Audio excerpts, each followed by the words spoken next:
This is Mike Russo from The Athletic. Happy to be filling in for PA again, second time in a week. Brett Blakemore, the man who makes Pat Micheletti sound great on Beyond the Pond. How you doing? I'm doing great. How are you? What's going on, man? Great holiday. Yes. Just beautiful weather. Hit the golf course. Was horrible. It was fantastic. It was a little hot, though. I you know what? After this winter, which it wasn't, I'm sure there will be texts. So don't you remember the winter of 93? It still was long and dreary, so I'll take a little bit of hot.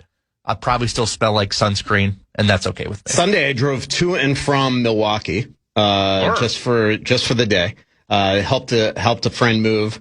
Literally got there. 10 minutes later, I was back on the road heading home. This was not like. Were you late? No. I just wanted to drop all this stuff off and then unload and get out because I did not want to drive back during Memorial Day traffic. So I got the heck out of there. Really good show for us today. Got Dan Duva. How about these Vegas Golden Knights? Dan is the voice of the Vegas Golden Knights, one of the great play-by-play guys out there. Up 3-0 on the Colorado Avalanche. The biggest question I have right now going into Game 4 is if tomorrow morning I'm going to Denver or not. Because I'm supposed to be covering games 5 through 7 of the Western Final. It looks like that might not happen. There might not even be a Game 5. Yeah, hand up, could not have been more wrong on this. Yeah, I thought, ditto. Well, and I mean, I don't think I was alone in thinking that Colorado was going to, waltz their way to a Stanley Cup. Yeah. It didn't seem like anyone was on their level, talent-wise, depth-wise. I could not tell you what has gone wrong. I don't think it's as easy as Cale Makar, so therefore they're terrible. But certainly hurts, but they still have the depth to be able to win. And they're blowing these games. It's well, there's shocking. a couple big differences between what Vegas is doing and what Minnesota did. And that is, one, the way that Minnesota played in Game 3, Vegas has done that all 3 games so far. Yeah. So it's consistency. It's basically exactly what Bill Guerin has been saying and diagnosed the team's failure as right after. Is the Wild played a tight defensive game in Game 3 and got their offense off of it. And they have done it consistently, Vegas, throughout the entire series, even when they were down 3-0, which was, we'll talk about that in a second. But the Wild, it's like they put all their eggs into that one basket in Game 3 and just were incapable of doing it in Game 4. Game 1, I throw that out to just the ridiculousness of the league making them fly there the day after when they didn't know they were even going there 12 hours before. It was like they just showed up for a playoff series without any ability to prep because they literally at midnight on Saturday morning didn't know they were flying out at 1 p.m. until that game ended and the league's like, all right, hit the road. To play a rested Colorado team. Yeah, exactly. Yeah. So, I mean, and both teams were terrible that night in terms of defense and goaltending and everything. Game 2, they seemed to get their 5-on-5 game going, the Wild, but their special teams stink. So what Vegas is doing is more consistently playing their game, but their special teams have been elite as well. Their power play has been great. Their penalty kill has been great. Those are 2 areas, obviously, where the Wild struggled dramatically in the Colorado series and the PK the entire playoffs. Their power play was actually decent at times, but in the Dallas series, but man, their penalty kill, they just cannot kill penalties. And that is, no matter the coach, no matter the players, it is just something they must figure out going into this offseason and beyond, because it's just, you cannot win playoff series when your penalty kill is as bad as the Wild's, and Vegas has been the opposite of that. But then the weird thing about whether it's the coach or the players, if you look at the Olympics, who was coaching that penalty kill? That was perfect. Yeah. So they need Trocheck and JT Miller here. That's what they named Brock Nelson. That's what they need. Yeah, but I think the one that just always just boggles my mind is Brock Faber, because he is at both the Four Nations and the Olympics, he was outstanding on the penalty kill, and he has not been outstanding on the penalty kill in Minnesota. He was during much of the regular season after the month of October, but in the playoffs he was not, and that is something that just is shocking to me because it is a very different player. If you actually look at the numbers, I mean, he's on the ice. He plays more PK time than anybody, but he's on the ice for the most goals, him and Middleton. So that needs to be, I just got my check-in advisory from Delta for Denver. Oh. Yeah, I don't know if I'm going. But the other thing, like you mentioned, it's not You're Cale going to get Makar. a bad zone now if you do go. Cale Makar. No, I'm first class already. Oh, that's I should have known that. Sorry. So Cale Makar, I don't know if I necessarily agree with you that it's not as simple as him because, and this is where the Wild just blew that game. To blow a 3-0 lead in a game where clearly, it reminded me of when Eriksson Ek got hurt in the final game against Dallas, where he was able to gut it out for a period, but you just knew the next day he was not going to be able to feel well. There was no way that Cale Makar left that game with holding his shoulder and came back and it was just magically better. So, he's got a significant shoulder injury, clearly, from bumping into Zuccarello there. And he would not have been able to play games 6 and 7, most likely, if the Wild just close out a 3-0 lead. And they just blew it. And, you do wonder how fate would have changed if all of a sudden you are playing game 6 or 7. Remember, in 2014, when the Wild beat Colorado Avalanche, there was that famous play in St. Paul where the Wild are down and all of a sudden, Tyson Barrie gets his knee blown up by Matt Cook, and that was it. The Wild took over and won the series, rallied back, and won the series in 7 games. And it kind of reminded me of that. I mean, at that point, Tyson Barrie was essentially their top defenseman, especially on the power play. And all of a sudden, he's out with the knee injury. And here you would have Cale Makar most likely being unable to play, considering he missed the first couple games of this series. And clearly, if you watch Game 3, he couldn't do anything. He was even the first shift of the game, he gets bumped, and you could just tell that he was hurt. He couldn't handle the puck. Then Nathan MacKinnon gets hurt. Valeri Nichushkin gets hurt. And you just, this is what happens. You go into the Colorado-Minnesota series without Eriksson Ek and Brodin, 2 significant injuries. Injuries are a part of the game, but they are a reality. It's not an excuse, and that's what's happened to Colorado here. Is the best defenseman in the world has been out. It would be like Minnesota going into that series without Quinn. And the one thing that we've seen, I think, that Vegas has shown by being so good defensively and packing the middle is just how big of a loss it was to not have Eriksson Ek and Brodin in that series. So no, I do agree with that. And if the Wild lost Quinn, it would be devastating. I guess my counter to that, it's not even a counter. It's just like, they have Nathan MacKinnon, yeah. and they've got so many good players. What this does is prove my point all along, and I guarantee you Brian Bartlett, the agent for Cale Makar, who's also extension eligible this summer, is seeing this as well. Cale Makar is the MVP of that team. There have been so many examples over the years where you could take Cale Makar off that lineup, and they are a very different team than when you take Nathan MacKinnon out of that lineup, or even a Gabriel Landeskog out of the lineup. Makar just does so much. He plays a very different type of hockey than Quinn Hughes, but they control the game the same way. Quinn is obviously a much more puck possession driven player, but Cale, when he is on his money, those tape-to-tape passes, his ability to shoot the puck is different than a lot of defensemen in the league. He is just a absolute two-way weapon for that team, and I just think he has always been their MVP, and that's why he might be resetting the market for defensemen this offseason. Why I said to you last week when we were hosting the show, I think that Brian Bartlett's going to want Quinn Hughes to sign first, and then let that shape where they go from there, because I think this is just Exhibit A for Brian Bartlett when he goes to them this summer to talk $20 million or whatever that he's going to want from the Colorado Avalanche, that he is their most important player. And then it'll be up to Cale.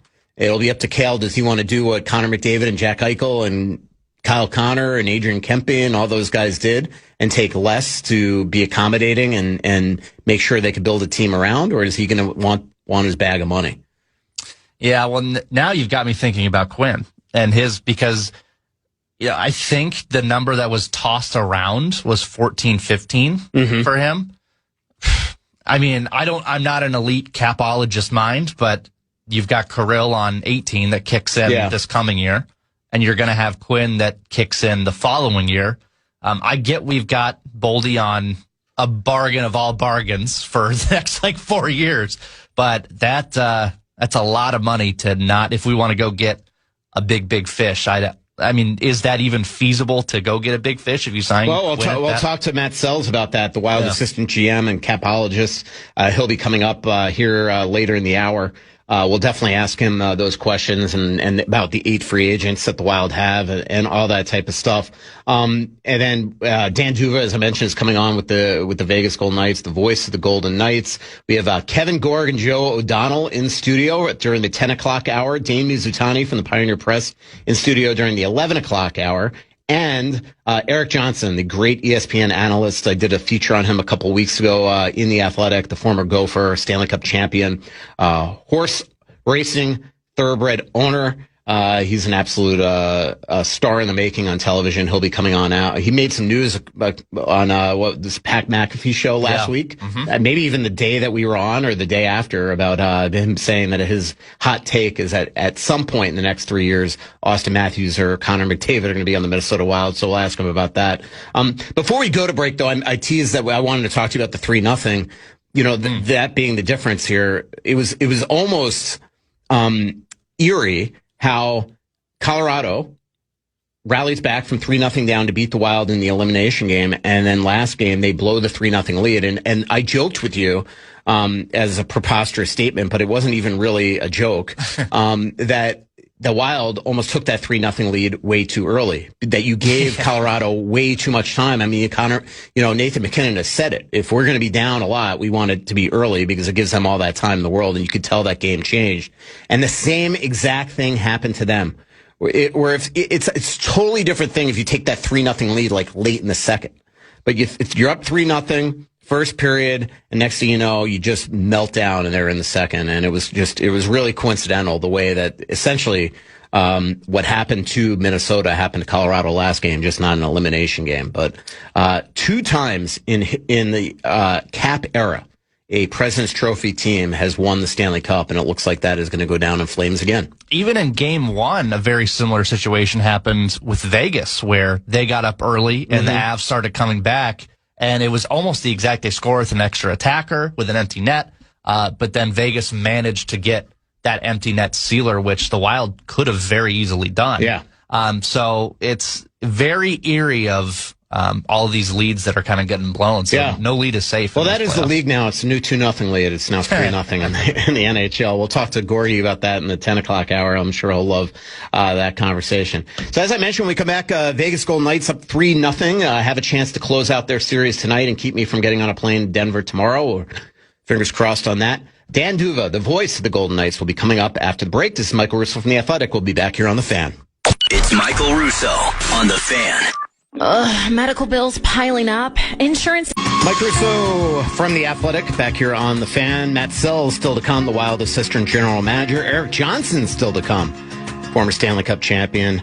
We will have a Wild hour during the 10 o'clock hour. Kevin Gorg and Joe O'Donnell in studio. Dane Mizutani from the Pioneer Press in studio the last hour. But happy to be going out to Las Vegas to one of my favorite people, one of my dinner buddies on the road a lot. The voice of the Vegas Golden Knights, one of the great play-by-play guys in the NHL and quite the team with Gary Lawless. That is Dan Duva. Dan, how are you? Michael, good morning. That's a murderer's row of lineup you've got today. How did I get into this? You were the big one, and plus you were willing to get up at 7 a.m. Vegas time. I was going to call Kelly McCrimmon. I didn't think he would. So well, you might have some other things in mind today. Yeah, exactly. Dan, as I mentioned, you are one of the best, and have been the play-by-play guy for the Vegas Golden Knights on radio since day one. If you want to hear a great call tonight, just go to your NHL app, hit the listen button, and hit Golden Knights Radio, and you can listen to Dan and Gary call tonight's Game 4. And, Dan, I will admit, this is especially after covering that Wild Colorado series and seeing how well the Colorado Avalanche played Minnesota in 5 games and took that and rallied back from a 3-0 deficit in the final game. I did not expect this, and yet Vegas has just methodically and efficiently won these first 3 games, and coincidentally rallying back from 3-0 in Game 3. Yeah, it is not something that we, I guess, really thought was, a likely possibility. Yet here we are, and you wonder how they've done it and how Colorado has stumbled, losing 3 in a row in regulation for the first time in a couple of years. And of course, the history with John Tortorella and what he has done in his past, but also what he has done just since coming to the Golden Knights March 30th, and the team is 18-4-1. That's an 804 points percentage, regular season and playoffs combined, 18-4-1 since he took over. Is it all John Tortorella? No. Carter Hart, similarly, is terrific in that period of time.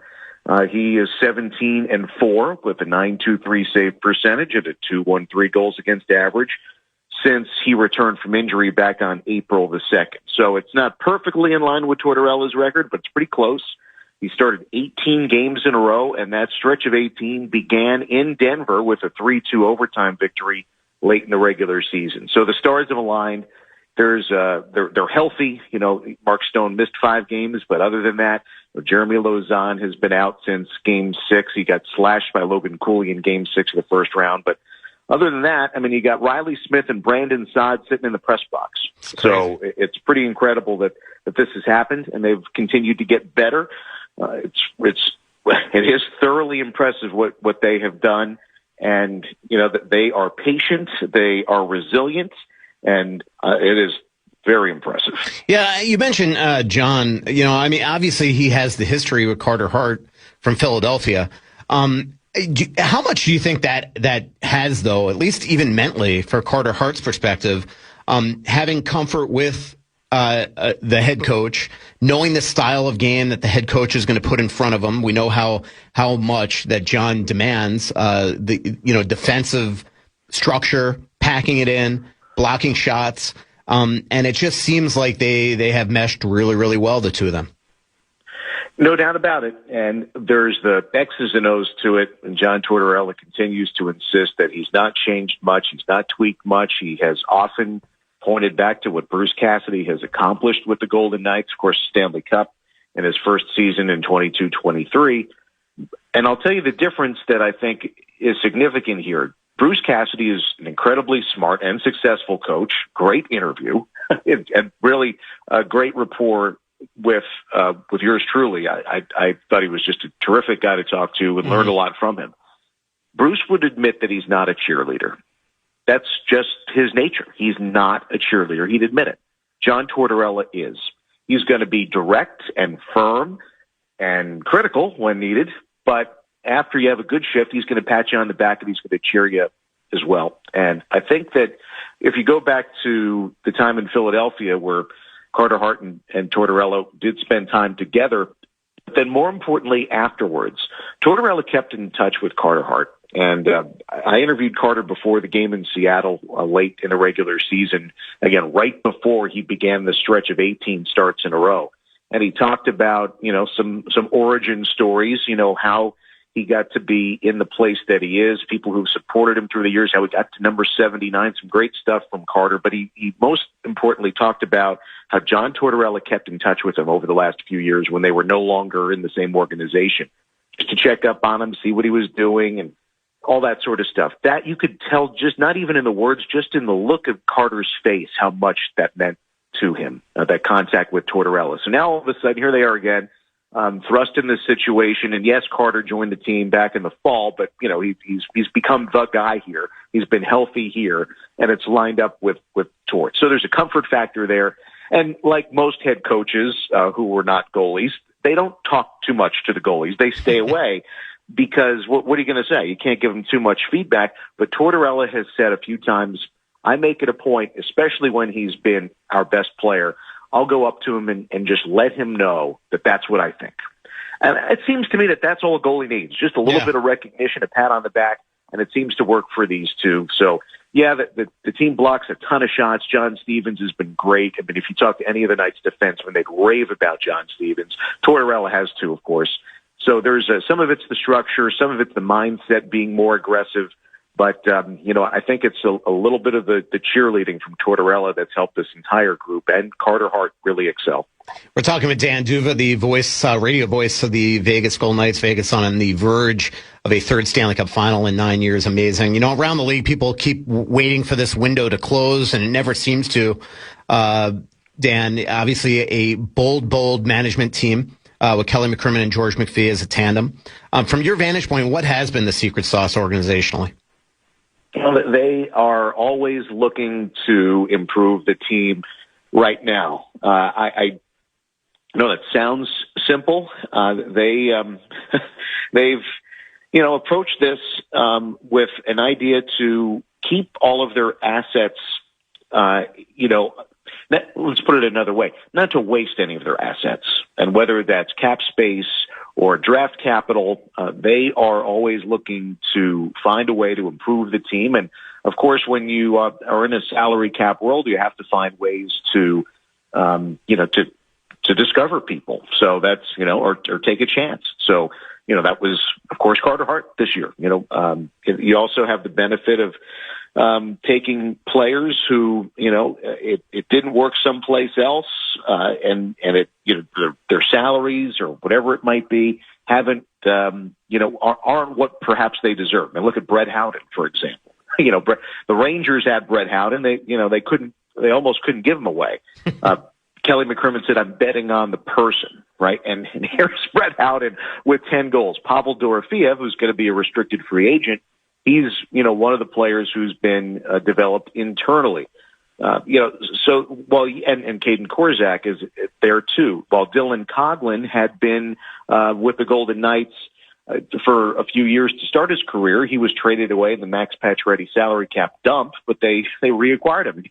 Here's Korczak and Coghlan. That's now the third defensive pair, right? How much money are those guys making, right? So you have to have some of those success stories and an incredible scouting staff, professional and amateur, to go hand in hand with acquiring a Mitch Marner or an Alex Pietrangelo some years ago. Of course, Jack Eichel, that's another roll of the dice with the back surgery. So they're willing to take chances, but it's an incredibly smart front office staff. And of course, George McPhee and Kelly McCrimmon lead the way, but you could go down the list of people who are looking all over the National Hockey League to find the right mixture of players.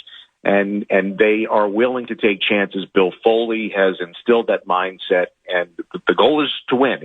As Kelly McCrimmon likes to say, this is not the hockey business or the entertainment business. He's in the winning business. Yeah, Jack Eichel, 18 points. Mitch Marner, 21 points, probably the enormous early favorite for the Conn Smythe if Vegas goes on and wins the Stanley Cup. He came with enormous pressure and expectations. What have you learned about Marner that maybe, being around him every day, that maybe people in Toronto did not get to see in the playoffs? He smiles a lot. I think that, he, of course, as John Tortorella just says, the best compliment I can give him is he's a hockey player. And the amount of time, the 10,000 hours thing, my goodness, you can see in his in-game work how much out-of-game work he has done in his life. The little details are just astonishing. And when you see it on a night-to-night basis, you grow to appreciate it even more. And it's not just his offensive skill to create those 21 points, but it's the defensive side of things as well. I mean, talk about a 200-foot player. I mean, Jack Eichel and William Karlsson have long been identified as successful shutdown centers. You go back to the 2023 Stanley Cup playoff run, and Jack Eichel didn't win the Conn Smythe he could have. Yeah. Jonathan Marchessault, was great, but Eichel didn't score a goal the last 12 games of that postseason run. Well, that's because he was too busy shutting down everybody else. He had a lot of assists, by the way. Mitch Marner is doing both right now, as you mentioned, the 21 points, and it's just very impressive to see how he's fit in with this group. At the beginning of the year, they were going to try him all over the place. You had to try him with Eichel. That didn't quite work because they both like to have the puck on their stick. And one of the ideas would have been to play him with William Karlsson, except Karlsson got hurt and missed 177 days. He only played the first 14 games of the season, so they never really got to try that out. Now here we are. It's Brett Howden, William Karlsson, and Mitch Marner. And, it's not exactly like, Riley Smith, William Karlsson, Jonathan Marchessault, the unexpected trio that led the Golden Knights for most of their history. This is a little bit different, but it has been extremely effective. And, Marner leads everybody in points, and Howden is tied with Dorofeev for the playoff lead in goals. And then William Karlsson is perhaps the single best forward in Golden Knights history. So here we are, and Marner is also not dealing with the pressure of having to be the guy. on every single night. 2 games ago in game 2 up in Denver, it was the top line. Barbashev had 3 points. Eichel had 2 points. Dorofeev had 2 points, and that's what the Knights needed to get that win. Well, those guys didn't have any points in game 3's comeback, but Marner did have a multi-point game. So it's just different nights, different guys. And I think that when you don't have the weight of the entire team on your shoulders, you can be free to be your best, and consequently, the team just keeps on winning. And Marner is just, it seems to me, enjoying the heck out of it. He's also just had his first child celebrate his first birthday. So I think becoming a dad has, sort of opened his eyes in the big picture of things too.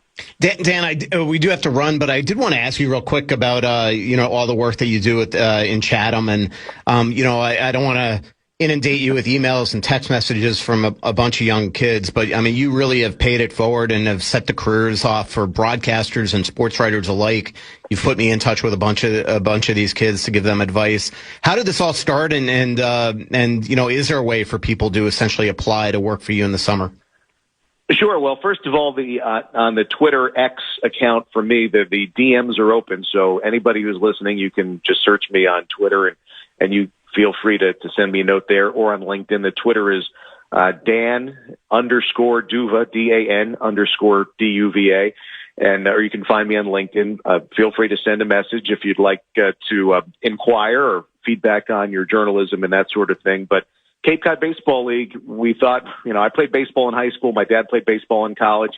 Always knew that the Cape Cod Baseball League in Massachusetts was the best place for college baseball players to go. Why not college broadcasters? So my buddy and I decided we would start a program there as auspicious and ambitious high school students. And we broadcast the games together for the Chatham A's. People would know the movie Summer Catch, which was mostly filmed on sound stages, real Chatham and real Massachusetts. It's much better. It's not a chick flick come to life. It's an awesome place. And it's been great. So I've been involved with it since I called the games in college, hiring and coaching the students there. It's a very special place, and delighted to see, Minnesota native Drew Carter is now the voice of the Boston Celtics. He grew up in Minnesota and is now the voice of the Celtics after spending a summer in Chatham and going to Syracuse University, and was my intern with the Syracuse Crunch. So it's a very special place, and there have been a ton of students on the field and in the press box who've come through it. It's a very special and fulfilling experience. That's awesome. Keep up the good work with that. Again, Dan_Duva. If you want to reach out to him and send him your reel, so to speak. Dan, really appreciate it. I will either see you in Denver tomorrow or next week in Raleigh or Montreal. Really excited to see you and have a couple meals with you and Gary. I like all those options, Michael. Thanks. Can't wait to see it. Yeah, that is Dan Duva, the voice of the Vegas Golden Knights. And when we come back, we're going to turn our attention to the Minnesota Wild. Very busy offseason coming up for the Wild, and the man that will help Bill Guerin put it all together, especially the negotiating of contracts. That is Matt Sells. We'll be right back on The Fan. It's Russo Radio on The Fan. It happens only once a year in Las Vegas. Our legendary